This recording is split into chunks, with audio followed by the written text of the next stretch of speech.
भगवद गीता 3 अध्याय श्लोक नंबर 13। यज्ञशिष्टाशिनः सन्तो मुच्यन्ते सर्वकिल्बिषैः भुञ्जते ते त्वघं पापा ये पचन्ते आत्मकारणात्। तो यहाँ भगवान कह रहे हैं यज्ञ शेष मतलब यज्ञ से बचे हुए, यज्ञ से जो बच जाए उसको प्रसाद रूप से खाने वाला मनुष्य सभी पापों से मुक्त हो जाता है। परंतु जो केवल अपने लिए ही पकाते हैं, मतलब सब कर्म अपने स्वार्थ के लिए ही जो करते हैं, वे पापी लोग पाप को ही खाते हैं। तो यहाँ पे भगवान श्री कृष्ण कह रहे हैं, अभी तक जैसे हमें यज्ञ के बारे में बहुत अच्छे से बता दिया कि यज्ञ क्या है, और हम ये भी जान गए कि निष्कामता से कर्म करने को ही यज्ञ कहते हैं। तो साधारण तौर पर जैसे ही कोई यज्ञ कहता है तो हमारे सामने क्या पिक्चर आता है? एक हवन कुंड आता है ना। उसमें कुछ सूखी लकड़ियां हैं, समीदा हैं, उसमें लोग घी डालते हैं, स्वाहा करते हैं, या पंडित अग्नि प्रज्वलित करते हैं, फिर मंत्रों का उच्चारण करते हैं। तो ये सब हमारे मन में एक पिक्चर आता है। तो ये जो सब पिक्चर आता है, ये तो एक क्रिया है या प्रतीकात्मक है यज्ञ का। तो जो असली यज्ञ है वो क्या है, जो यहाँ पर श्री कृष्ण यज्ञ की बात कर रहे हैं, वो यज्ञ क्या है? वो यज्ञ है कि जब हम आसक्ति की आहुति डालें, है ना। जब यज्ञ में घी की जगह हम आसक्ति की आहुति दी जाए तो वो यज्ञ कहलाता है। मतलब जो भी हमने पकड़ रखा है उसे हमें छोड़ना है, जो भी हमने पकड़ रखा है उसे हमें छोड़ना है।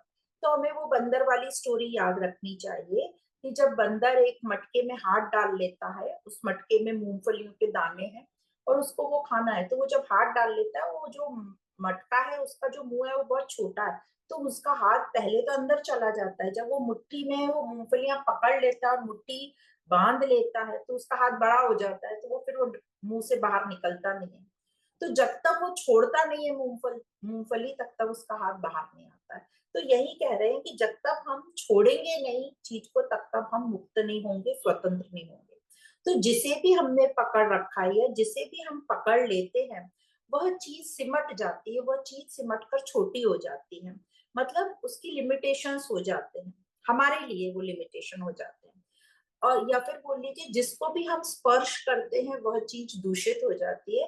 वो दूषित किसके लिए होती है? वो हमारे लिए दूषित हो जाती है। जैसे कि पूरी प्रकृति चल रही है और वो अपने मजे से, सहजता से चल रही है, पर हमने उसको स्पर्श कर लिया, तो अब वो हमारे काम की नहीं रही। कैसे? जैसे पानी बह रहा है नदी में, है ना, और हमने उस पानी में जाकर स्नान कर लिया, हाथ मुंह धो लिया, तो अब क्या हुआ? हम कहते हैं वो पानी जो है दूषित हो गया, अब वो पानी हमारे पीने लायक नहीं रहा।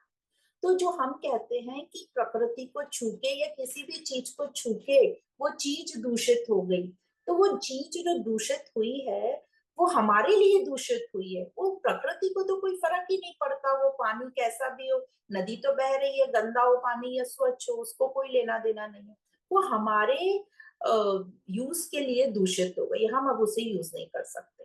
तो जब भी हम किसी से आसक्त हो जाते हैं, मतलब उसको पकड़ लेते हैं, तो हम उसी का फिर भोग करने लगते हैं और हम उसको लिमिटेड कर देते हैं। जैसे आप देखो कि या उसकी उसके ऊपर एक नियम कानून लगा देते हैं या एक बाउंड्री खींच देते हैं। जैसे कि हम अपने बच्चों के ऊपर, हम उनसे आसक्त हो जाते हैं, तो हम उनके ऊपर कितनी सारे नियम कानून लगा देते हैं, तुम ये करना, ये मत करना, या हमें उनसे बड़ी आशाएं हो जाती हैं।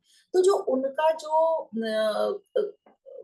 खेलने कूदने का जो आंगन है, बाउंड्रीज है, वो हम लिमिटेड कर देते हैं। वैसे ही आप देखो कि हम कैसे अपना घर और तेरा घर के बीच में बाउंड्रीज कर देते हैं। तो जैसे ही मैं मेरा आ जाता है तो वो एक बाउंड्री खिंच जाती है और वो हम उस चीज को छोटा कर देते हैं, लिमिटेड कर देते हैं। जैसे हम कहेंगे मुट्ठी भर आकाश, तो आकाश तो अनंत है, पर हमने उसको ऐसा पकड़ लिया तो आकाश इतना सा हो गया, पर है तो आकाश अनंत, हमने पकड़ लिया तो वो छोटा हो गया। तो इस प्रकार हम सब चीज को मैं मेरा करके लिमिटेड कर देते हैं और उसको दूषित कर देते हैं। तो जहां भी मैं मेरा रहेगा, मतलब जहां भी मैंने अपना ये लगा दिया कि ये मेरा है, ये मेरा है, तो वो चीज छोटी हो जाती है। जैसे मेरा घर, मेरा भगवान, मेरी आत्मा, मेरा मंदिर। तो मंदिर, आत्मा, भगवान, ये सब तो अनंत है, पर जहां हमने मेरा लगा दिया तो वो छोटा हो गया। तो मैं मालिक बन गया और वो मेरा हो गया। तो मैं से भी वो चीज छोटी हो गई। तो जो अनंत है उसको मैं कहकर हमने छोटा कर दिया। तो जब मैं मेरा बचा रहेगा तो हम दुखी रहेंगे। तो मैं मेरे मिटने पर ही आनंद है, और वो तभी होगा जब हम निष्कामता में आएंगे। पर जब हम संसार में देखते हैं, तो संसार में सक्सेस या आनंद किसको बोलते हैं? जब कुछ चीज हमें मिल जाती है, जब हमारे में कुछ चीज जुड़ जाती है ना। पर आध्यात्मिक आनंद कब कहते हैं? जब ये मैं और मेरा मिटता है। तो हमें क्या करना है? हमें सावधान रहना है, अपने आप को सावधानी पूर्वक निरंतर देखते रहना है कि मैं ये है जो है, मैं अपने आप को देखने से हमको ये समझ आएगा कि मैं अपने इस जीवन में किस सेंटर पे खड़ा हूँ। अपने आप को जानूं कि मेरे में स्वार्थ कहाँ है, मेरे में आसक्ति कहाँ है। तो जब हम अपने आप को जानते रहेंगे, समझते रहेंगे, तो वो हमारी आसक्ति और स्वार्थ कम होता जाएगा और समाप्त होगा। तो अपने आप को निरंतर देखना, यही सावधानी है और यही ध्यान है। तो हमें ये अच्छे से समझ लेना है कि ये जो हमारी प्रॉब्लम है, ये आसक्ति में है, कोई वस्तु, व्यक्ति या प्रकृति में नहीं है। प्रॉब्लम है हमारी आसक्ति में। तो आसक्ति छोड़ना है, और इसी को यज्ञ कहा गया है। फिर आगे शब्द आता है यज्ञ शिष्टाशिनः संतः। मतलब इससे यह समझना है कि निष्काम भाव से कर्म करने पर क्या शेष रहता है? समता ही शेष रहती है। और यह जो समता है, यही यज्ञ का जो लेफ्ट ओवर या यज्ञ का शेष है, यज्ञ से जो बचा हुआ है। तो इसे इसी को आगे चौथे अध्याय में अमृत भी कहा है। यज्ञ शिष्टामृत भुजः के नाम से कहा गया है। तो अब यज्ञ से जो बचा रह गया, जो इस श्लोक में कहा है, यज्ञ से जो बचा हुआ ग्रहण करेगा। तो हम ये ना समझे कि यज्ञ के बाद जो प्रसाद जो बचा रह गया है, जो डब्बे में थोड़ा बहुत पड़ा है, या जो आग से जो राख बची हुई है, उसको ग्रहण करने की बात कर रहे हैं। तो यज्ञ से यहाँ पर क्या बचा रह गया? जब निष्काम भाव से यज्ञ करते हैं, मतलब कर्म करते हैं, तो समता ही शेष रह जाती है। तो समता ही अमृत है, और उसी को हमें ग्रहण करने की बात हो रही है। फिर आता है सर्व हिलबेशय। मतलब इसका मतलब है निष्काम वाला जो मनुष्य है, यज्ञ शेष का अनुभव करने वाला जो मनुष्य है, वो सभी बंधनों से मुक्त हो जाता है और समता में आ जाता है। तो कुछ कैसे वो मुक्त हो जाता है? क्योंकि अब जो है उसे किसी प्रकार की कोई चिंता नहीं है। हमें किस चीज की चिंता है? जो हमारे पास है वो चला ना जाए। तो अब उसको अच्छे से पता है कि मेरा कुछ है ही नहीं, तो उसे कुछ चले जाने की चिंता नहीं है।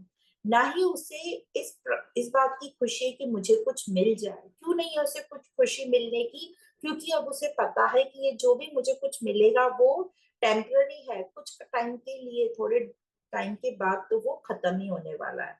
तो इस प्रकार बताया कि जो निष्कामता से कर्म करता है या जो यज्ञ करता है, वो सभी बंधनों से मुक्त हो जाता है, उसमें समता आ जाती है। तो पाप कर्म या पुण्य कर्म दोनों ही बंधन कारक होते हैं, क्योंकि दोनों में फल की कामना होती है। पर जो निष्कामता होती है उसमें समता की प्राप्ति होती है। तो इस प्रकार ये बताया गया। अब आगे का शब्द आता है ये पंचंत्यात्म कारणात्। मतलब जो स्वार्थी है, मतलब जिसमें कामना है, आसक्ति है, जो सिर्फ अपने लिए ही सब कुछ चाहता है, अपने लिए ही सब कुछ करता है, वो कैसा रहता है? वो बेचैन रहता है। क्योंकि उसमें जो है अभी हर चीज की आशा है कि मुझे ये मिल जाए, और उसे चिंता है कि जो मेरे पास है वो कहीं चला न जाए। तो इस प्रकार यहाँ पे ये बात समझाई गई। अब हमारे समझने की बात यह है कि स्वार्थ का हमें त्याग करना है, हमें निस्वार्थ भाव से या निष्कामता से कर्म करने हैं। और इसीलिए अपने यहाँ सेवा का बहुत महत्व बताया गया है। सेवा हम दूसरों के लिए करते हैं, दूसरों के हित के लिए। तो अपने लिए संभाल के बहुत इकट्ठा करके मत रखो। तो जो भी अपने पास समय है, योग्यता है, सामर्थ्य है, वो सेवा में लगा दो। तो दूसरों के लिए हित वाले कर्म करने वाले को सदा सुखी यहाँ पर बताया गया है। पर हम जो है, हमसे स्वार्थ छूटता ही नहीं है। क्यों नहीं छूटता? क्योंकि हमें हमेशा ये डर लगा रहता है कि हम यदि सब कुछ अपना यज्ञ में लगा देंगे तो हमारा क्या होगा। हमें इनसिक्योरिटी की फीलिंग आती है कि हम सुरक्षित कैसे रहेंगे। तो यही आगे चल के हमें बताएंगे कि जो भी हमें चाहिए जीवन निर्वाह के लिए वो तो हमें मिलेगा ही जो हम कर्म करेंगे। जब हम निष्कामता से कर्म करते हैं तो हमारी आसक्ति समाप्त होती है। तो इसी श्लोक में भाष्यकार बताते हैं कि उपनिषदों में कथा आती है, बृहदारण्यक उपनिषद में कथा आती है कि प्रजापति ब्रह्मा जी ने जब ये सृष्टि रची, ये कहानी हमें इसे कहानी की तरह ही समझना है कि प्रजापति ब्रह्मा जी ने जब सृष्टि रची तो उसमें देवता, मनुष्य, असुर ये सब रचे गए। और इन तीनों को उपदेश देने के लिए ब्रह्मा जी ने द शब्द का उपयोग किया। तो जब देवताओं ने ये शब्द सुना तो देवताओं के पास जो है भोग सामग्री बहुत अधिक होती है। तो उन्होंने द का अर्थ समझ लिया कि दमन करो, मतलब अपने जो इच्छाएं, कामनाएं, उसको दबा के रखो, दमन करो। और मनुष्यों ने क्या समझा, मनुष्यों में संग्रह करने की बहुत आदत रहती है, तो मनुष्यों ने द का अर्थ दान करो समझा। और असुरों असुरों में हिंसा बहुत अधिक रहती है, तो असुरों ने द का मतलब दया समझा। तो इस प्रकार तीनों ने जो समझा, इस उपदेश का तात्पर्य ये है, तीनों ने जो द शब्द का मतलब निकाला उसका है दूसरों का हित करो। तो ये कहानी है, पर हमें इसमें से यही समझना है कि दूसरों के हित करने के लिए ही हमें ये शरीर और इंद्रियां मिली हैं, ताकि हम अपनी आसक्ति को समाप्त कर सकें। तो ये था श्लोक नंबर 13, जिसमें कहा है यज्ञ से जो शेष बचता है उसका सेवन हमें करना है, और जो सिर्फ अपने लिए कर्म करता है वो पापी कहलाता है। तो यहाँ पर जो यज्ञ से शेष जो बताया है उसको ठीक प्रकार से समझ लेना है। निष्कामता ही यज्ञ है, और निष्कामता से जो शेष बचता है यज्ञ में वो है समता। तो समता पूर्ण हमारा जीवन। आगे का श्लोक, श्लोक नंबर 14। अन्नात् भवन्ति भूतानि पर्जन्यादन्न संभवः यज्ञात् भवति पर्जन्यो यज्ञः कर्म समुद्भवः। तो यहाँ भगवान कह रहे हैं संपूर्ण प्राणी अन्न से उत्पन्न होते हैं, और वर्षा से अन्न उत्पन्न होता है, और यज्ञ से वर्षा होती है, और यज्ञ तो कर्म से ही संपन्न होते हैं। तो यहाँ पर क्या सृष्टि चक्र बताया जा रहा है कि प्रकृति में वर्षा होती है, और वर्षा से अन्न उत्पन्न होता है, और अन्न खाने से ही समस्त प्राणी होते हैं। हम सब जो है, हमारा जीवन अन्न, अन्न में जो भी हमारे शरीर निर्वाह के लिए सामग्री है उसकी बात हो रही है, और यज्ञ कर्मों से होते हैं। तो अब यहाँ पर जो हमें आम तौर पे, साधारण तौर पे जो हमारी मान्यता है कि जो वर्षा होती है वह यज्ञ के धुएं से होती है। जो हम लोग कहते हैं यज्ञ जो होते हैं, पुराने जमाने में जो यज्ञ हुआ करते थे, उस यज्ञ अग्नि से जो धुआं उठता था, मतलब जो लकड़ियां जलाते थे सूखी, उनसे जो धुआं उठता था उससे बादल बनते और उससे वर्षा होती है। अब हम सब ये भली भांति जानते हैं कि उस यज्ञ के धुएं से वर्षा नहीं हो सकती। वो जो सूखी लकड़ी का धुआं होता है उससे वर्षा नहीं होती। तो यहाँ ये बात अच्छी प्रकार से समझ लेनी है कि जो श्री कृष्ण है वो अब स्थूल यज्ञ की बात नहीं कर रहे, जो हवन कुंड वाले यज्ञ की बात नहीं कर रहे हैं। यहाँ हमें श्री कृष्ण प्रकृति का निष्काम चक्र बता रहे हैं कि किस प्रकार यह प्रकृति चल रही है। और ये प्रकृति जो है, इसका ये प्रकृति चक्र में हमारा इस मनुष्य का क्या संबंध होना चाहिए। तो भगवान बता रहे हैं कि जो पूरी प्रकृति है, ये निष्काम भाव से चुपचाप अपना काम कर रही है ना। नदी, बादल, पेड़ पौधे सब अपना अपना काम कर रहे हैं। तो जो मनुष्य है, उसका भी प्रकृति से निष्कामता का रिश्ता रहना चाहिए, मतलब भोग का रिश्ता नहीं रहना चाहिए। अब यह तब होगा, मतलब मनुष्य का निष्काम रिश्ता कब होगा, जब मनुष्य अपने कर्म यज्ञ की तरह करेगा। मतलब प्रकृति से कामना नहीं रखेगा, प्रकृति को भोगेगा नहीं, और मनुष्य निष्काम होगा तो प्रकृति भी बिल्कुल ठीक तरीके से चलेगी। मतलब मनुष्य प्रकृति की छेड़छाड़ नहीं करे, जो हम सब कर रहे हैं। हम सब ने मिलके प्रकृति को बिल्कुल तहस नहस कर दिया, उसको बिल्कुल दूषित कर दिया, इतना दूषित कर दिया कि अब ये प्रकृति ही हमारे काम की नहीं बची। तो मनुष्य यज्ञ मतलब निष्काम यज्ञ, निष्काम कर्म करेगा तो जो सभी भूत है, मतलब सभी प्राणी भी ठीक रहेंगे, मतलब ये पूरी सृष्टि ठीक रहेगी। और यही यज्ञ से वर्षा है। तो यहाँ पे जो बोल रहे हैं यज्ञ से मेघ होते हैं, ये यज्ञ से वर्षा होती है। तो यज्ञ से वर्षा होना मतलब जब मनुष्य निष्काम कर्म करेगा, मतलब वो यज्ञ करेगा, तो पूरा जो सृष्टि चक्र है ये बिल्कुल ठीक तरीके से स्वच्छ और शुद्ध चलेगा। यही है यज्ञ से वर्षा होना। ये वर्षा होगी तो अन्न होगा, और अन्न से सभी प्राणी ठीक ठाक चलेंगे। तो यहाँ ये इसका मीनिंग है। तो इस प्रकार मनुष्य को प्रकृति के साथ इस प्रकार का संबंध रखना चाहिए ताकि प्रकृति साफ सुथरी रहे, मतलब जो है पर्यावरण हमारा पूरा दूषित ना हो, पॉल्यूशन नहीं हो, और पूरी सृष्टि सुखी रहे।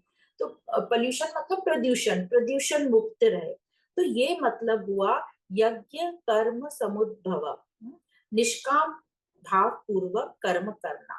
तो प्रकृति को पोल्यूशन फ्री करने के लिए या प्रदूषण मुक्त करने का ये एक मुख्य इलाज है। इसी से हमारी प्रकृति पोल्यूशन फ्री होगी या प्रदूषण मुक्त होगी।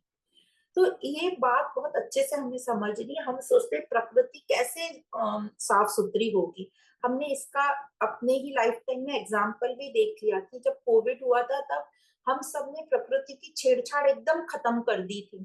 तो कितनी हवा साफ हो गई थी, कहते हैं नली नाले एकदम स्वच्छ पानी होने लगा था, जो पानी में मछलियां रहती हैं उनका जनजीवन अच्छे से चला था। तो पूरा जो साइकिल है ये बहुत सहज तरीके से शुरू हो गया था। पर जहां हमने प्रकृति की छेड़छाड़ करी तो फिर ये प्रकृति दूषित हो जाती है, यहाँ पोल्यूशन हो जाता है, और ये प्रकृति सृष्टि चक्र पूरा तहस नहस हो जाता है।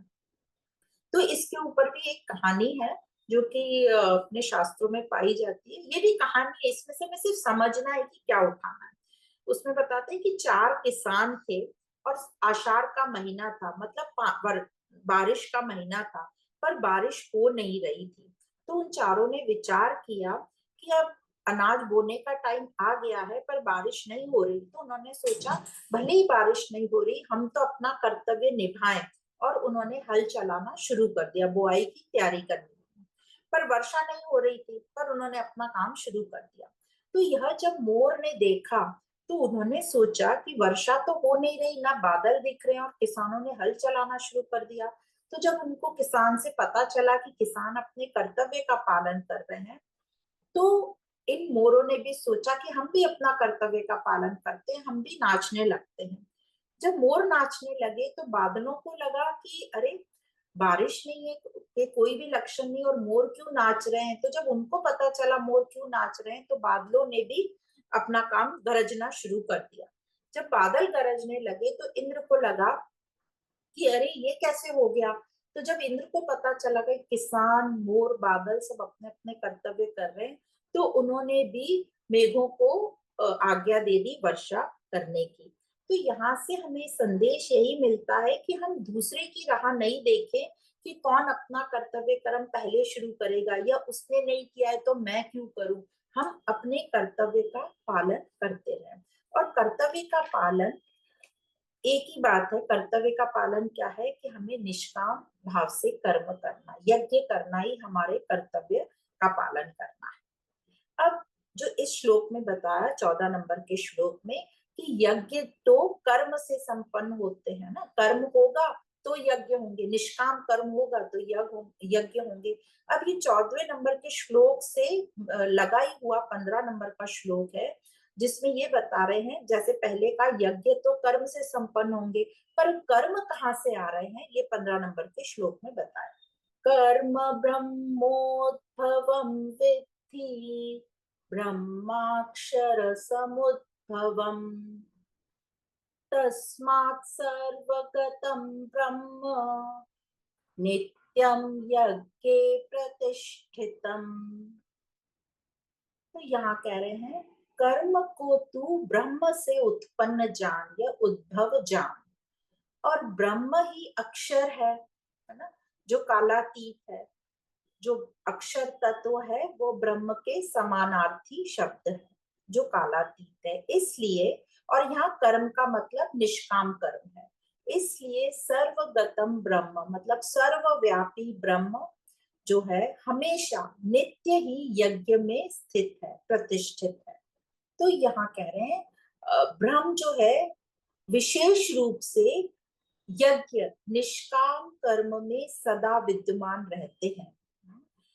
अब ऐसे हमको बोलेंगे कि ब्रह्म जो है वो तो सर्वव्यापी है, वो तो सब जगह रहते हैं, पर यहाँ पर ऐसा क्यों बोला कि वो यज्ञ में है, स्पेशली क्यों बोला विशेष तौर पे? क्योंकि ब्रह्म तो सब जगह उपलब्ध है, जैसे जल हर जगह उपलब्ध होता है, बट पीने के लिए जो जल है वो हम हर कहीं से उठा के नहीं पी लेंगे। ये जमीन हर चीज में, ये टेबल चेयर पृथ्वी सब में जल है, पर पीने लायक उपलब्धि की जगह कौन सी है जल की, वो हम अपने लिए देखेंगे कौन सा जल हमारे लिए पीने के लिए अच्छा है, ये इजीली उपलब्ध हो सकता है, वहां से पिएंगे। उसी प्रकार ब्रह्म सब जगह है, पर उपलब्धि कहाँ से होगी ब्रह्म की, तो कहते हैं यज्ञ ही एक ऐसी जगह है जहां से ब्रह्म की उपलब्धि होगी। तो यज्ञ उनका उपलब्धि का स्थान है, इसलिए स्पेशली विशेष तौर पे ये कहा यहाँ पर कि यज्ञ में वो हमेशा नित्य हमेशा प्रतिष्ठित है। और यज्ञ क्या है? निष्कामता, और निष्कामता ही ब्रह्म है, और यज्ञ के द्वारा ही निष्कामता होगी, इसलिए ब्रह्म प्राप्ति का स्थान यज्ञ है। तो कहा गया है यहाँ यज्ञ में ब्रह्म नित्य हमेशा प्रतिष्ठित है, ऐसा कहा गया है। तो यज्ञ ही एक ऐसा तरीका है जिससे सुगमता पूर्वक हम जो है ब्रह्म की प्राप्ति कर सकते हैं, परम की प्राप्ति या स्वयं की प्राप्ति कर सकते हैं। तो यदि हमें अपनी प्रोग्रेस देखनी है कि हम जो है हमारा जीवन या हम कितने ब्रह्म में आ गए हैं, तो ये एक अच्छा तरीका है, ये जो यज्ञ है ये एक अच्छा तरीका है देखने का कि हम कितने ब्रह्म में हैं। तो हम अपने आप को देखें कि हमसे कितने यज्ञ हो रहे हैं, यह जीवन कितना हमारा यज्ञ बन गया है, यह जीवन यज्ञ बन रहा है कि नहीं। इस प्रकार जब हम अपने आप को देखेंगे तो हम समझेंगे कि हमारे कर्म कैसे हो रहे हैं और हम जो है ऊंचा कितना उठ पा रहे हैं या स्वयं के कितना नजदीक जा पा रहे हैं। तो हमें भौतिक हवन या भौतिक हवन कुंड नहीं करना है, उसकी बात यहाँ पे नहीं हो रही है, यहाँ पे निष्कामता की बात हो रही है, और निष्कामता ही यज्ञ है। तो आसक्ति और जो स्वार्थ है उसको हमें हवन कुंड में सुहा करना है। और निष्कामता, ये निष्कामता आएगी कैसे? क्यों हमारा मन होगा निष्कामता पूर्वक कर्म करने का? निष्कामता तभी होगी जब हमें परम से प्रेम होगा, प्रचंड प्रेम चाहिए, अनंत प्रेम चाहिए। मतलब हमें अपने स्वयं को जानने की ऐसी जिज्ञासा चाहिए कि मैं हूं कौन, मेरा जन्म क्यों हुआ है, ये जीवन मुझे किस लिए मिला है।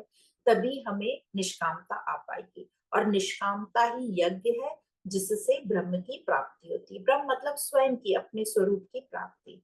यही कारण है भगवान अर्जुन को अनेक युक्तियों से निष्कामता से युद्ध करने के लिए प्रेरित कर रहे हैं, क्योंकि भगवान का क्या लक्ष्य है, भगवान का एक ही लक्ष्य होगा कि अर्जुन को आत्मा की ओर ले जाए। तो अहम को आत्मा की ओर ले जाना ही मुक्ति है, ब्रह्म है। अहम को निष्कामता की ओर ले जाना ही यज्ञ है, यही ब्रह्म है। तो अब हमको समझा, जो यज्ञ है उसी में ब्रह्म प्रतिष्ठित है। तो जो यज्ञ मतलब अब कर्म से ही यज्ञ होगा। तो हम कर्म हमें कहाँ से करना चाहिए, जो राइट सेंटर है, राइट केंद्र है कर्म करने का, वो क्या है, ब्रह्म मतलब निष्कामता। तो निष्कामता से ही आइडियली हमें कर्म करना चाहिए। पर हमारा अहंकार, अज्ञानता बीच में आ जाते हैं और हम स्वार्थी हो जाते हैं और हम सकामता पूर्वक कर्म करने लगते हैं, सिर्फ मेरे लिए, अपने लिए। और अपने लिए नहीं तो हम सिर्फ अपने अपने परिवार के लिए, अपने बच्चों के लिए हम यहीं तक सीमित रहते हैं।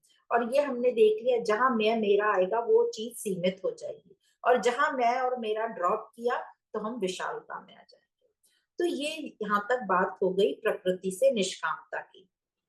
पर जो मनुष्य प्रकृति से ठीक प्रकार का संबंध नहीं रखते, मतलब भोग वृत्ति में लगे रहते हैं, उनकी बात अब आगे के श्लोक में कही जा रही है।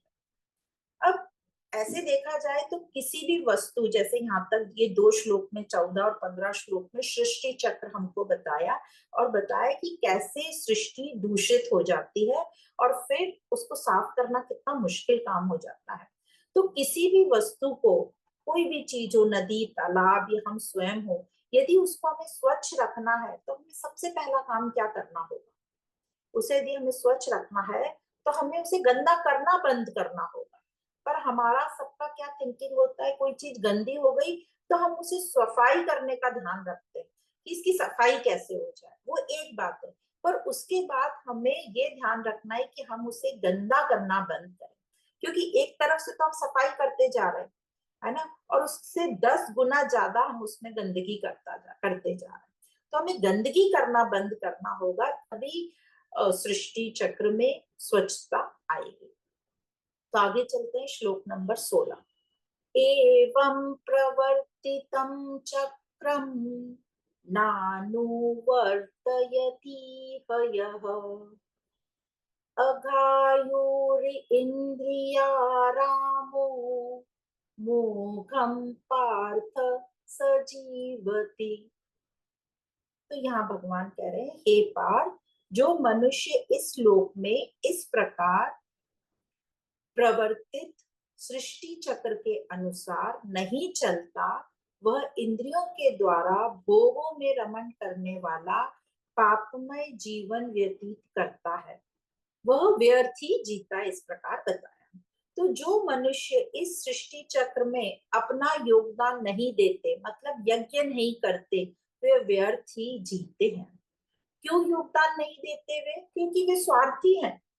उनको इतनी ज्यादा देह आसक्ति है कि वे अपनी देह से के बारे में ही पूरे टाइम सोचते रहेंगे। देह मतलब खुद की शरीर और अपना परिवार या खुद के ही कामनाओं के बारे में। तो जब पूरे टाइम अपने ही बारे में सोचते रहेंगे तो उनके अंदर उच्च विचार या उच्च लक्ष्य आएगा ही नहीं, है ना। वो अपने ही सुख भोगों में लगे रहेंगे। उन्हें लगेगा कि यही जीवन है, खाओ पियो और मौज करो, बस अपनी सुख सुविधा देखो।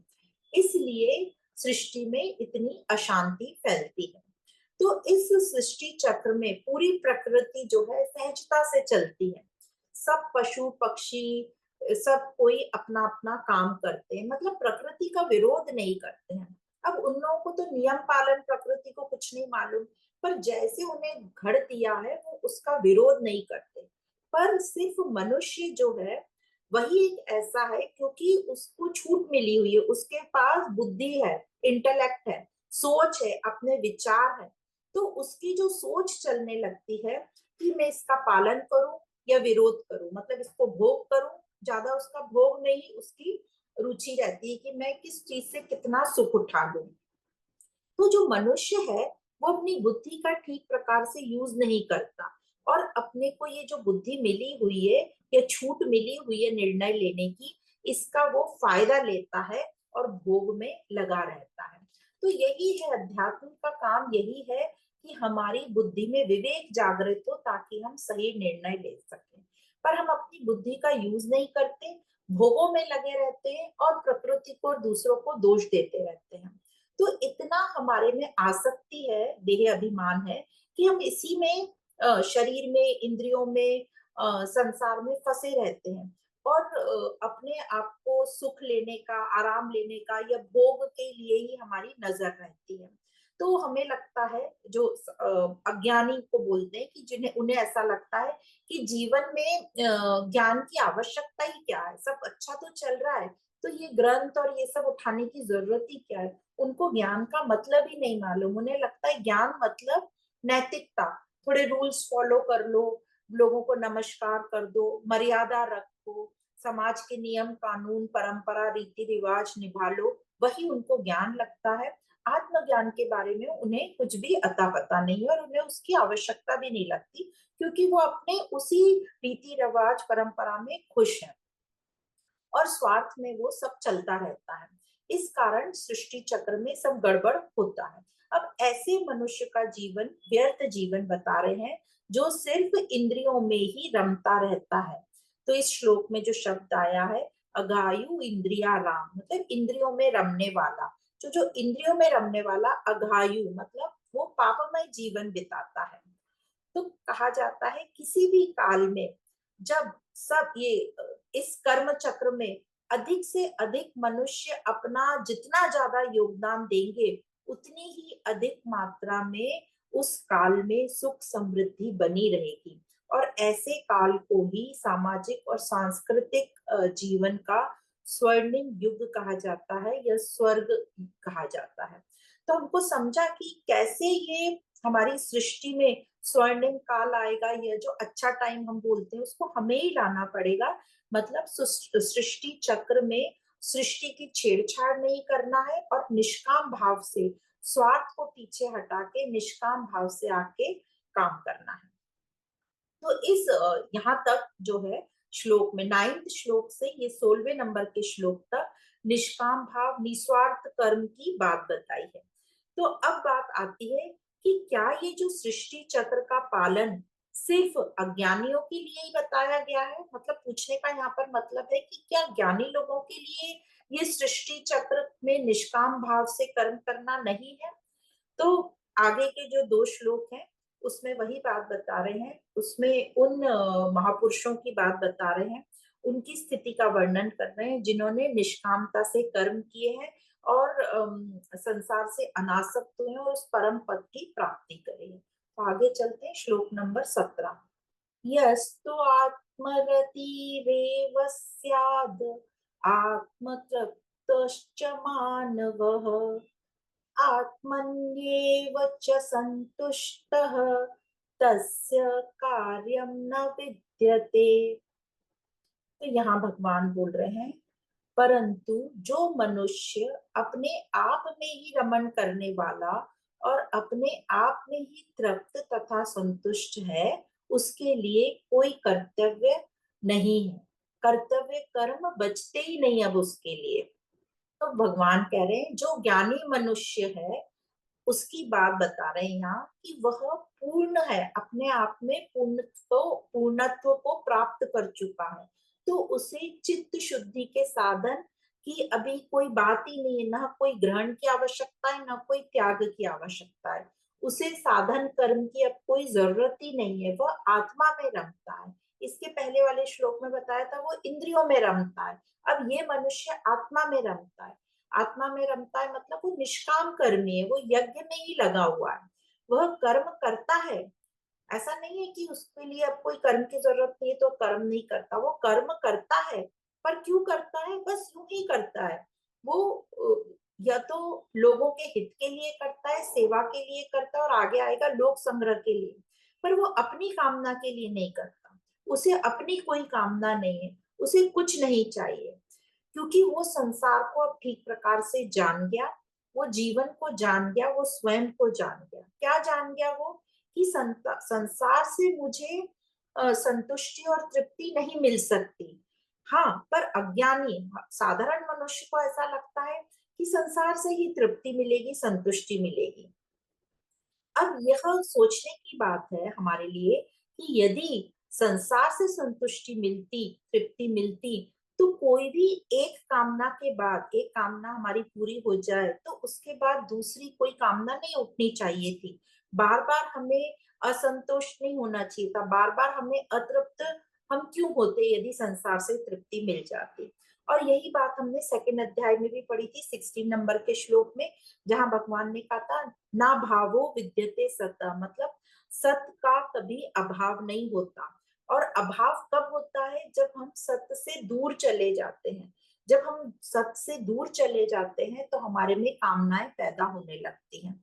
तो इस प्रकार भगवान हमें ज्ञानी पुरुष की बात बता रहे हैं। तो सत्य से हम जब दूर चले जाते हैं, अब अज्ञानी की बात कंपेयर कर रहे हैं दोनों को, सत्य से जब हम दूर चले जाते हैं तो हमारे अंदर कामना कामना कामना ही होती है। एक कामना पूरी नहीं हुई कि उसके पीछे में 10 दूसरी कामनाएं तैयार खड़ी होती हैं। और संसार की वस्तु व्यक्ति से हमें कोई संतोष या तृप्ति महसूस नहीं होती। होती भी है तो कुछ वक्त के लिए होती है और वो फिर तृप्ति और संतोष क्षीण हो जाता है। तो यहाँ बता रहे हैं जो ज्ञानी मनुष्य है, जो आत्माराम हो गया है, मतलब जो अब आत्मा में वो तृप्त है, आत्मा में संतुष्ट है, तो वो जान गया है कि जो सुख है उसका मूल कारण है निष्कामता और दुख का कारण है कामना। तो यह जो आत्माराम मनुष्य है, ये अपनी संतुष्टि के लिए बाहर नहीं भटकता, यह संतुष्टि को बाहर नहीं खोजता बल्कि अपने आप में खोजता है। और जो साधारण मनुष्य है, जो इंद्रियों में रमन करता है, इंद्रियाराम, वो बाहर ही संतुष्टि और तृप्ति को खोजता रहता है। तो यहाँ पर ये जो हम एक कहानी सुनते थे ना, एक बूढ़ी औरत है जिसकी सुई गिर गई है, चाबी कहीं गुम गई है और वो पूरे में ढूंढ रही है। कहाँ ढूंढ रही है? बाहर आंगन में ढूंढ रही है, क्योंकि बाहर जो है उसके घर के बाहर प्रकाश है, मतलब लाइट अच्छी है, तो वो वहां ढूंढ रही है। जब वो ढूंढ रही है अपनी चाबी, तो सब लोग देखने लगते हैं रास्ते चलते कि कुछ बूढ़ी औरत कुछ ढूंढ रही है, तो सब उसकी मदद करने के लिए आ जाते हैं और पूछते हैं कि अम्मा क्या गिर गया? तो बोलती है मेरी चाबी गिर गई। तो सब उस आंगन में चाबी ढूंढते रहते हैं, पर आंगन कोई बहुत बड़ा भी नहीं था, तो सबने ढूंढ ली, हर कोना कोना छान लिया, पर वहां चाबी नहीं मिली। तो सब उससे पूछने लगे कि अरे अम्मा, आपको पता है सही में कि चाबी गुमी कहाँ है? यहाँ तो कहीं नहीं दिख रही। तो वो बूढ़ी जो अम्मा थी वो बोलती है कि अरे वो तो मेरे अंदर कमरे में गिरी थी। तो सब उस पर गुस्सा होने लगते हैं कि जब अंदर चाबी गिरी थी तो तुम बाहर क्यों ढूंढ रही हो उसको? तो उसने क्या बोला कि यही तो मैं आप सबको बताना चाहती हूँ कि जो तुम्हारे अंदर से पता चलेगा तुम्हें, तुम कहाँ उसे बाहर दर दर भटक रहे हो और इधर उधर की ठोकरें खा रहे हो। तो अंदर ही अपने आप में ढूंढो। तो आत्मा राम जिसको कहा गया है, आत्मा राम को आनंद जो है बाहर की वस्तुओं में नहीं मिलता, वो अपने अंदर ही आनंद खोजता है। तो मनुष्य के लिए भी यही एक कर्तव्य कर्म है। तो कर्तव्य कर्म का मतलब ही है निष्काम कर्म, कि अपना कल्याण कर, अपनी मुक्ति कर, जो निष्कामता से ही होगी। इसके अलावा और कोई कर्तव्य है ही नहीं। तो जो ज्ञानी है, आत्माराम जो हो गया है, उसके लिए अब कोई कर्तव्य या निष्काम कर्म शेष है ही नहीं, क्योंकि वो ऑलरेडी उसको कर चुका है और वो वही कर रहा है, तो उसके लिए कुछ शेष बचा नहीं है। परंतु जो इंद्रियों में बसता है, शरीर को ही सब कुछ मानता है, इंद्रियों को ही सब कुछ मानता है, अपने सुख भोग को ही मानता है, उसको सब चीज मैं, मेरे लिए चाहिए, वो मेरे लिए ही कर्म करता है, उसके लिए ही ये निष्काम कर्म शेष है, मतलब उसके लिए ही कर्तव्य कर्म शेष है। तो जिसका संबंध संसार से कामना वाला है, उसके लिए कर्तव्य कर्म या निष्काम कर्म है। तो उसमें क्योंकि अपना अभाव है इसलिए उसमें कामना है। तो जिसको कोई कामना ही नहीं है, क्योंकि वह अपने आप में पूर्ण है, आनंद के लिए उसको बाहर से कोई वस्तु चाहिए ही नहीं, तो उसके लिए अब कर्तव्य कर्म या निष्काम कर्म रह ही कहाँ जाता है ही नहीं। तस्य कार्य न विद्यते, अब उसके लिए कुछ बचा ही नहीं है। हालांकि वो कर्म कर रहा है पर उसके लिए कुछ शेष बचा नहीं है। तो आगे के श्लोक में यही बात कंटिन्यू है, श्लोक नंबर 18। नैव तस्य कृतेनार्थो नाकृते नेह कश्चन, न चास्य सर्वभूतेषु कश्चिदर्थव्यापाश्रयः कश्चिदर्थव्यपाश्रयः। तो यहाँ भगवान कह रहे हैं उस महापुरुष का, कौन से महापुरुष का? निष्कामी का। इस संसार में न तो कर्म करने से कोई प्रयोजन रहता है और न कर्म न करने से कोई प्रयोजन रहता है, तथा संपूर्ण प्राणियों में किसी भी प्राणी के साथ इसका किंचित मात्र भी स्वार्थ का संबंध नहीं रहता। तो ऐसे निष्कामी मनुष्य को, ये अभी जो भगवान किसकी बात बता रहे हैं? निष्कामी महापुरुष की। तो अभी हमने 17 नंबर का श्लोक में भी वही पढ़ा, कंटिन्यू है 18 नंबर के श्लोक में। ऐसे निष्कामी मनुष्य को इस संसार के कर्मों के अनुष्ठान से कोई लेना देना नहीं रहता। तो कर्म के त्याग की भी उसको कोई जरूरत ही नहीं रहती। उसके लिए संसार में किसी प्रयोजन की सिद्धि के लिए आश्रय करने योग्य भी कुछ नहीं रहता। तो ऐसा बता रहे हैं कि जो महापुरुष है वो ऑलरेडी अपने आप में पूर्ण है, तो उनको अब ना करने और ना करने से कोई भी उसमें उनका अर्थ नहीं रहता, प्रयोजन नहीं रहता। तो शब्द पहला आता है नैव तस्य कृते नार्थ, मतलब मनुष्य जो है कुछ ना कुछ तो करता ही है, पर जब तक वह संसार की वस्तु व्यक्ति की प्राप्ति के लिए करता है तब तक उसका करना शेष रहता है। कामना है तो कर्तापना भी होगा, और पाने की इस इच्छा से वो बंधता जाता है। हमने देखा हुआ है पहले कि कैसे हमारी कुछ पाने की इच्छा हमें बांधती है। तो इस इच्छा को समाप्त करने के लिए निष्काम कर्म किया जाता है और उसकी आवश्यकता पड़ती है ताकि आसक्ति उसकी जो है समाप्त हो। तो भाष्यकार बताते हैं कि कर्म दो प्रकार के किए जाते हैं, कामना पूर्ति के लिए और एक कामना की निवृत्ति के लिए।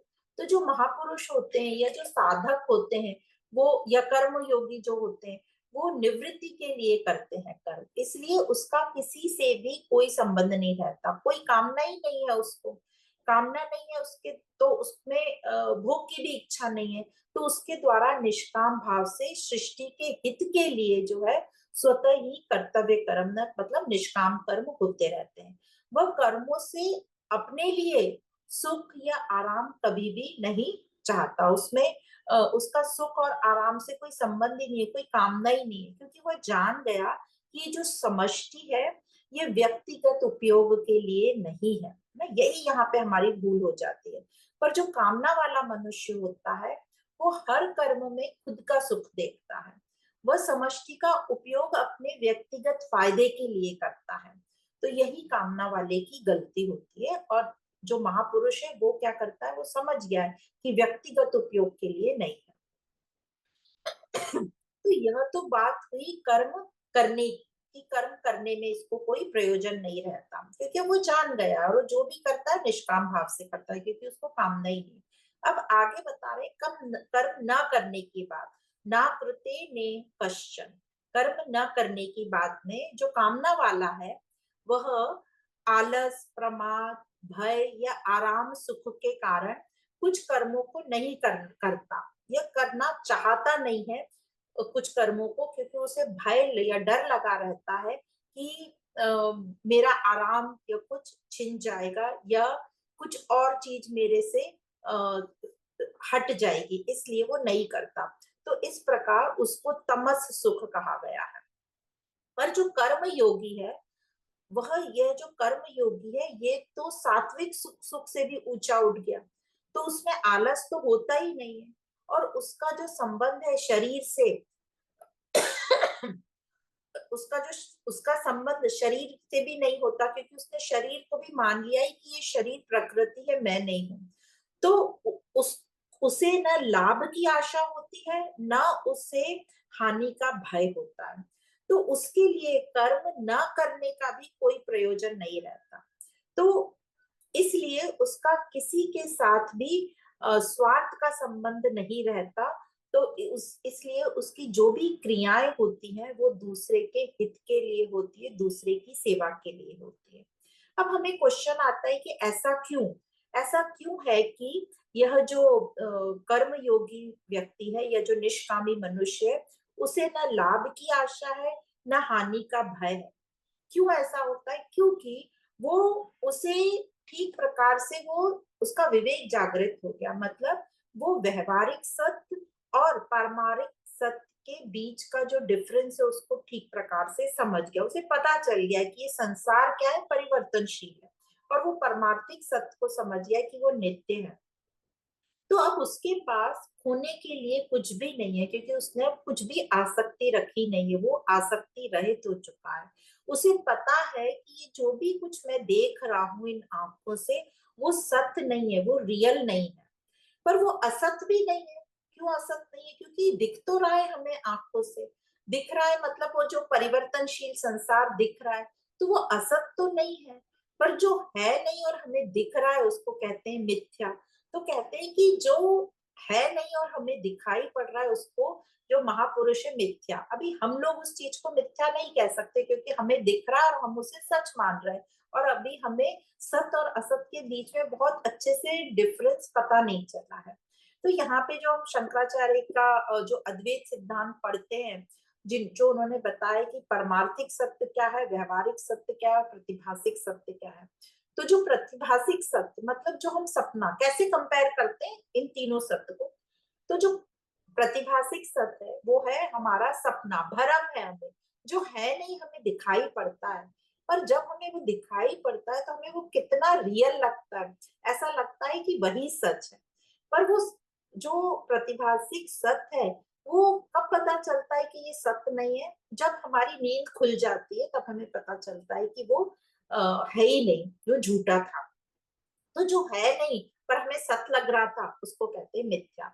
अब जैसे ही ये व्यक्ति जाग जाता है तो अब उसके सामने ये संसार दिखाई देता है, जिसको अब व्यवहारिक सत्य, मतलब जागृत अवस्था में हमें जो भी ये व्यवहार में दिखता है, जीव जगत ईश्वर, इन तीनों का जो खेल दिखता है, वो हो गया व्यवहारिक सत्य। तो अब हमें ये सब सत्य लगता है, वो सपना तो हो गया झूठा। अब सपने से हमने कंपेयर किया तो हमें ये सब चीजें सत्य लगती है। अब ये जो व्यवहारिक सत्य है, ये हमें कब समझेगा कि ये भी झूठा है? ये समझ में आता है जब हमारे अंदर आध्यात्मिक ज्ञान आता है, जब हम श्रवण मनन करते, विवेक विचार करते हैं, जब हमें और निरंतर हम सावधानी बरतते हैं या ध्यान में रहते हैं, तब हमें समझ में आता है कि ये जो व्यवहारिक सत्य है ये भी झूठा है। सत्य तो एक ही है, परमार्थिक सत्य, जिसको ब्रह्म बोलते हैं। यह दूसरा कोई है ही नहीं, बस एक ब्रह्म है। तो इसके लिए हमें प्रयत्न करना पड़ता है, ज्ञान अर्जित करना पड़ता है। तो इस प्रकार यह जो महापुरुष है कर्म योगी, ये प्रतिभासिक तो समझ गया, व्यवहारिक सत्य को भी ठीक प्रकार से समझ गया कि व्यवहारिक सत्य क्या है और पारमार्थिक सत्य क्या है। तो समझ गया ये जो भी मुझे इंद्रियों से दिखाई दे रहा है, मन में जो भी महसूस हो रहा है, ये तो सब परिवर्तनशील संसार है, असत है। सत्य तो एक ही है। जब वो ज्ञान ले लेता है और समझ जाता है कि ये तो सब हम उपाधियों में, गुणों में चल रहे हैं, पर इसका जो मूल है वो ही परमार्थिक सत्य है। तो इस प्रकार इसको माया भी कहते हैं, व्यवहारिक सत्य को, कि ये माया है जो है नहीं पर हमें दिख रहा है। पर अभी हम नहीं कह सकते इसको माया, क्योंकि अभी हमें ये सब सत्य लग रहा है। पर जो जो कर्म योगी वो ठीक प्रकार से इसको जान गया है। तो अब ये हमें क्यों नहीं बात ये समझ में आ रही है? क्योंकि कि ये जो हमें सब दिख रहा है संसार में, ये भी माया है। क्यों नहीं हमें बात समझ में आ रही? क्योंकि हमारे अंदर अभी इतना धीरज है नहीं कि हम जो ज्ञान ले रहे हैं, आध्यात्मिक ज्ञान, ये हम इसका निरंतर अभ्यास करेंगे तो हमें ये उच्च श्रेणी का लाभ देगा। क्योंकि हम अध्ययन भी नहीं करते और उस हिसाब से हमारी प्रैक्टिस भी नहीं होती, तो हम अपने छोटे साधारण लेवल पे काम करते रहते हैं, छोटे मोटे लाभ उठाते रहते हैं, और हम सोचते हैं कि यही सुख शांति है, बस ऐसे ही जीवन चलता रहे सुख शांति से। तो ये जो हमारी साधारण सोच होती है ना, ये हमें उस साधारणता में ही डुबाए रखती है, और हमारे ये साधारण विचार ही हमसे साधारण कर्म ही कराते, तो हम उच्च कोटि का विचार चिंतन करते ही नहीं है। तो इस प्रकार ये साधारण सोच हमारी हमें ही अपने आप को पूरा डिस्ट्रॉय कर देती है, क्योंकि हम सुख लेने में लगे हैं प्रकृति से पूरा, उसको अति यूज भी करेंगे, जो चीज आवश्यक नहीं है उसे भी करेंगे, है ना। तो पूरी प्रकृति का हम इस प्रकार से नाश भी कर देते हैं, और अपने विचार को, तो हम ये प्रकृति का अति यूज करके प्रकृति को पूरा दूषित करते हैं। हम अपने अलावा, हम इतने स्वार्थी हो गए कि हम अपने अलावा और कुछ देखते ही नहीं है, और ज्ञान न होने के कारण हमारा ऐसा हाल हो गया है कि हम इसका इलाज भी नहीं ढूंढना चाहते, हम अपने ही सुख में, भोग में लगे हुए हैं। और इसका एक ही इलाज है, जब तक हमको आध्यात्मिक ज्ञान नहीं मिलेगा तब तक हमारा ये अज्ञान जो है नष्ट नहीं होगा। तो हम करते तो पूजा कृष्ण की है ना, सब करते हैं, उसके त्योहार भी बनाते हैं सब, पर हमें कृष्ण की गीता नहीं पढ़नी है ना, हम बस उसको पूजा भोग में ही हमारा पूरा जीवन निकल जाता है। तो इसका सोल्यूशन एक ही है कि हम कृष्ण की गीता पढ़ें, उसको अपने जीवन में अप्लाई करें, तभी जो हमें बोला जा रहा है निष्कामता, उसका हम उसको पूरी अच्छी प्रकार से समझें और अपने कर्मों में निष्कामता लाएं। अब आगे चलते हैं, श्लोक नंबर 19। तस्मादसक्तः सततं कार्यं कर्म समाचर, असक्तो ह्याचरन् कर्म परमाप्नोति पुरुषः। तो यहाँ पर भगवान कह रहे हैं तस्मात शब्द आया है, मतलब ये भी 18 नंबर के श्लोक से संबंध बताने के लिए तस्मात, इसलिए तू निरंतर आसक्ति रहित होकर कर्तव्य कर्म का भली भांति आचरण कर, क्योंकि आसक्ति रहित होकर मतलब निष्कामता से कर्म करता हुआ मनुष्य परम पद को प्राप्त करता है। तो यहाँ भगवान ने बताया कि जो कर्म योगी है, जो महापुरुष की अभी तक बात की, वो अपने लिए कर्म करने की उसे कोई आवश्यकता ही नहीं रहती। वो अपने लिए कर्म करने की आवश्यकता न रहने पर भी दूसरों के हित के लिए उससे क्रियाएं हुआ करती हैं। इसलिए अर्जुन, तुम भी उसी तरह निष्काम भाव से कर्तव्य कर्म करते हुए परम पद को प्राप्त कर सकते हो, ऐसी प्रेरणा भगवान अर्जुन को देते हैं। तो कर्तव्य कर्म याद रखना, निष्काम कर्म ही कर्तव्य कर्म है। अब जैसे कि ये बताया हुआ है सभी पूर्व श्लोक में कि स्व के लिए कर्म करने और न करने का कोई प्रयोजन ही नहीं है। कैसे? जो कर्म है वो जड़ है और जो स्व है वो चेतन है। तो स्व के लिए हम कर्म नहीं करते हैं, ठीक है। कर्म हमेशा पर मतलब दूसरे के हित के लिए ही होता है, स्व के लिए नहीं होता। और दूसरे के लिए कर्म करने से हमारा ये उपलब्धि होती है कि जो हमारा राग है, आसक्ति है, वो मिटती है और हमारी स्थिति स्व में आ जाती है। तो कर्म सीधा स्व के लिए नहीं है, पर स्व को पाने के लिए जो रुकावटें हैं उसको हटाने के लिए कर्म होता है। फिर शब्द आता है सततम असक्त। सततम असक्त का मतलब है निरंतर आसक्ति रहित होने, निरंतर आसक्ति रहित। अब निरंतर आसक्ति रहित होने के लिए कहते हैं, क्योंकि कर्म जो है वो निरंतर नहीं रहता, पर आसक्ति हमारे अंदर निरंतर रहती है। इसलिए भगवान सततम असक्त कह रहे हैं कि निरंतर आसक्ति रहित हो, है ना। हम कर्म तो खत्म हो जाता है पर आसक्ति हमारे में रहती है। तो एक साधक का ऐसा ध्यान मतलब निरंतर उसको ध्यान रखना है। अब कार्यम, कार्यम मतलब कर्तव्य। कर्तव्य उसे कहते हैं जिसको कर सकते हैं और जिसको करना आवश्यक है, जो करना ही चाहिए, तो वो निष्कामता को ही बोल रहे हैं कर्तव्य। तो दूसरे शब्दों में कर्तव्य का अर्थ हम ये मानते हैं कि अपने स्वार्थ का त्याग करके दूसरों का हित करना। तो इस प्रकार कर्तव्य का संबंध जो है परहित के लिए होता है, मतलब ये निष्काम कर्म। फिर शब्द है समाचर, मतलब कि कर्तव्य कर्म मतलब निष्काम कर्म बहुत ही उत्साह और तत्परता से करना चाहिए। और इसलिए भगवान अर्जुन को अनासक्त होकर युद्ध करने के लिए कह रहे हैं, जो दूसरों का हित भी कराएगा और अनासक्त होने पर जो हमने समझा है यज्ञ का जो प्रसाद है, समता, वो प्राप्त होती है। और फिर शब्द आता है असक्तो व्याचरण कर्म, मतलब भगवान बताना चाह रहे हैं कि आसक्ति मनुष्य को होती है, संसार को नहीं होती। मनुष्य आसक्ति वाला संबंध संसार से जोड़ता है, संसार को कुछ नहीं होता, ये मनुष्य के अंदर आसक्ति होती है। इसलिए मनुष्य का कर्तव्य है कि वो संसार के हित के लिए कर्म करे, मतलब आसक्ति रहित होकर कर्म करे। कैसे वो करेगा? कि अंदर ये भाव डालना पड़ेगा, समझ डालनी पड़ेगी कि मुझे किसी से भी कुछ नहीं चाहिए, मेरा कुछ नहीं है, मतलब कुछ कामना नहीं चाहिए, अब इससे ये मत समझ लेना कि मैं किसी के हाथ का खाऊंगा नहीं, किसी से ये नहीं करवाऊंगा, नहीं। ये पूरी सृष्टि तो सबके साथ से ही चलती है, अकेले तो सृष्टि चल नहीं सकती। पर मुझे किसी से कुछ नहीं चाहिए, मतलब मुझे कोई कामना नहीं है, कोई इच्छा नहीं है। और दूसरा, मेरा कुछ नहीं है, मतलब मैं और मेरा, अहंता का मिट जाना। तो इस प्रकार भगवान ने बताया कि अनासक्त होना क्यों आवश्यक है। क्योंकि कर्म तो सभी करते हैं, पर कर्म योगी तभी आप कहलाओगे जब आसक्ति रहित कर्म होंगे, मतलब दूसरों के लिए, अपना स्वार्थ छोड़ के दूसरों के हित के लिए। फिर शब्द आता है परम आपनोति पुरुषः।